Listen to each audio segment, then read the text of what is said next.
بسم الله الرحمن الرحيم والطور وكتاب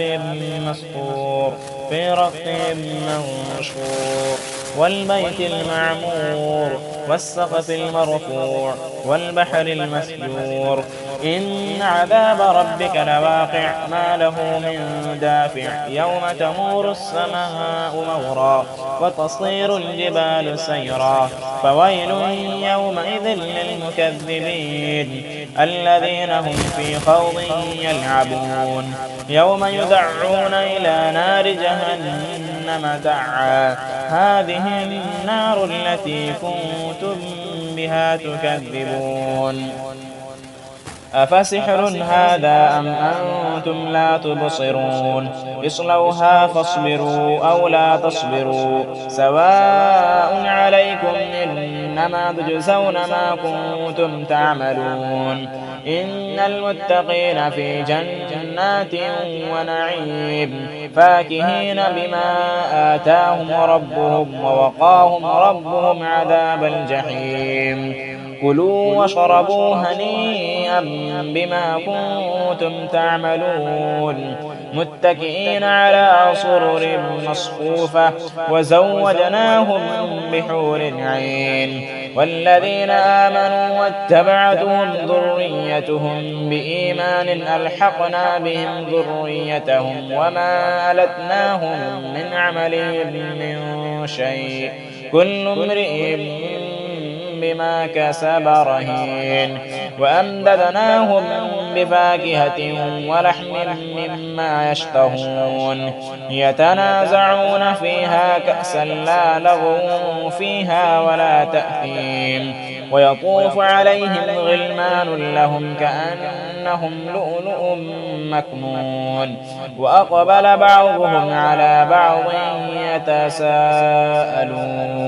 قالوا إنا كنا قبل في أهلنا مشفقين فمن الله علينا ووقانا عذاب السموم إنا كنا من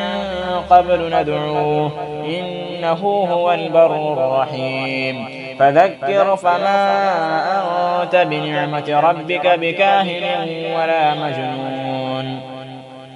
أم يقولون شاعر نتربص به ريب البنون قل تربصوا فإني معكم من المتربصين أم تأمرهم أحلامهم بهذا أم هم قوم طاغون أم يقولون تقوله بل لا يؤمنون فليأتوا بحديث مثله إن كانوا صادقين أم خلقوا من غير شيء أم هم الخالقون أم خلقوا السماوات والأرض بل لا يوقنون أم عندهم خزائن ربك أم هم المسيطرون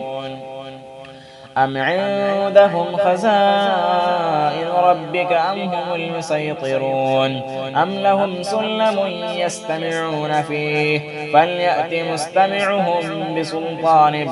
مبين أم له البنات ولكم البنون أم تسألهم أجرا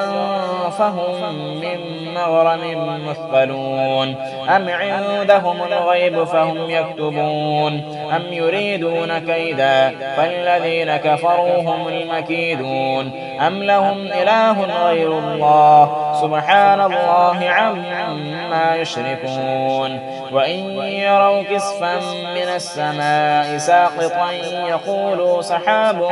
مركوم فذرهم حتى يلاقوا يومهم الذي فيه يصعقون فذرهم حتى يلاقوا يومهم الذي فيه يصعقون يوم لا يغني عنهم كيدهم شيئا ولا هم ينصرون وإن للذين ظلموا عذابا دون ذلك ولكن أكثرهم لا يعلمون واصبر لحكم ربك فإنك بأعيننا وسبح بحمد ربك حين تقوم ومن الليل فسبح وإدبار النجوم.